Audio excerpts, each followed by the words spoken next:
안녕하세요. 변방목사의 아침묵상 2024년 12월 18일 수요일 아침입니다.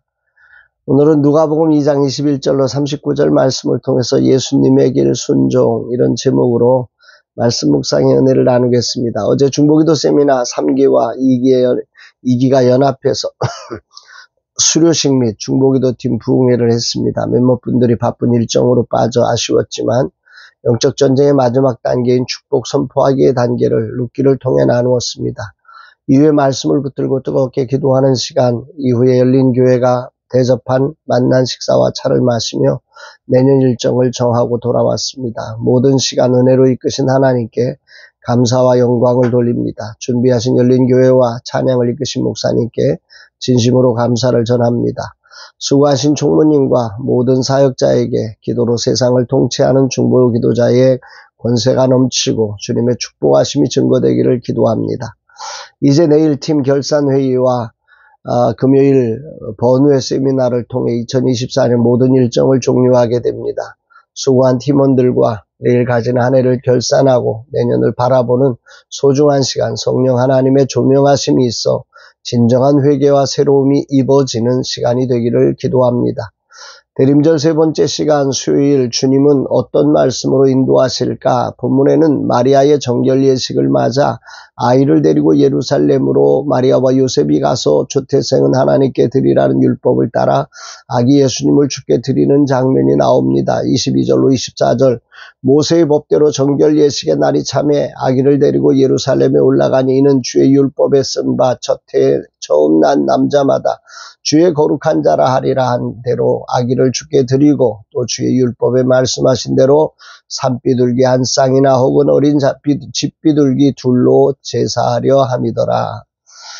정결 예식의 날이 참회라는 말은 율법에서, 그러니까 레위기 12장에 나오는 출산 후 여성은 일정 기간 동안 의식상 부정한 것으로 간주되었습니다. 그래서 남자아이일 경우에는 7일간의 불순함과 33일간의 정화 기간을 더해서 40일 이후에 정결 예식을 드릴 수 있었고, 딸인 경우에는 그 2배인 14일 동안 불순해지고 66일 동안 정화되어서 80일 이후에 정결 예식을 드려야 했습니다. 마리아는 아들인 예수님을 낳았기에 40일이 지나 성전을 찾은 것임을 알게 됩니다. 그리고 이때 번제와 속죄제를 드리게 되는데, 어린 양을 바칠 여유가 없으면 대신 비둘기 2마리를 바칠 수 있었습니다. 레위기 12장 8절에 그 여인이 어린 양을 바치기에 힘이 미치지 못하면 산비둘기 2마리나 집비둘기 새끼 2마리를 가져다가 하나는 번제물로 하나는 속죄제물로 삼을 것이요 제사장은 그를 위하여 속죄할지니 그가 정결하리라. 그러므로 본문 24절에 나오는 산비둘기 한 쌍이나 혹은 어린 집비둘기 둘로 제사하려 함이더라는 말씀은 바로 마리아의 정결 예식인 속죄제 예물임을 알게 됩니다. 번제와 속죄제 예물, 이 두 가지를 다 포함하는 예물인 거죠. 그리고 23절에 첫 아들인 예수 그리스도를 드리는 것은 율법에 의해 맏아들이 하나님의 소유임을 인정하며 그 아들을 다시 사는 속전의 값으로 은 5세겔을 드려야 했습니다. 민수기 18장 15절로 16절에 보면 여호와께 드리는 모든 생물에 처음 나는 것은 사람이나 짐승이나 다 내 것이로되 처음 태어난 사람은 반드시 대속할 것이요 처음 태어난 부정한 짐승도 대속할 것이며 그 사람을 대속할 때에는 난 지 한 달 이후에 내가 정한 대로 성소의 세겔을 따라 은 5세겔로 대속하라. 한 세겔은 20게라이니라. 그러니까 어린아이 초태생을 대속하는 이 의식도 한 달 이후에, 그러니까 40일 이후에 가니까 자연히 아이도 같이 함께 이렇게 해서 이제 은 5개와 또 이렇게 산비둘기나 집비둘기 2마리를 통해서 속죄제와 번제를 하나님 앞에 올려드리고, 또 그 속죄의 제물을 대소 속전의 값을 지불하고 이렇게 돌아왔던 것으로 우리가 추측할 수 있는 거죠. 오늘 주님은 저에게 무엇을 말씀하시는 것인가? 인류를 구원하시기 위해 하나님이신 그분이 육체를 입었습니다. 그 자체만으로도 놀랍고 위대한 사랑이며 누구도 흉내낼 수 없는 일이지요. 그럼에도 예수님은 육체를 입으시며 율법의 요구를 하나하나 다 순종해 가셨음을 묵상하게 됩니다. 그 예수님을 품은 동정녀 마리아 어머니조차도 그렇게 순종의 삶으로 나아갔다는 거죠. 이유는 오직 하나입니다. 율법에 매여 있는 우리를 자유케 하시려고 말입니다. 종이 되어버린 우리를 해방시키기 위해 친히 그 율법의 종이 되어 지키신 것입니다. 여기에 대해 바울이 외친 고백이 생각납니다. 갈라디아서 4장 4절로 5절.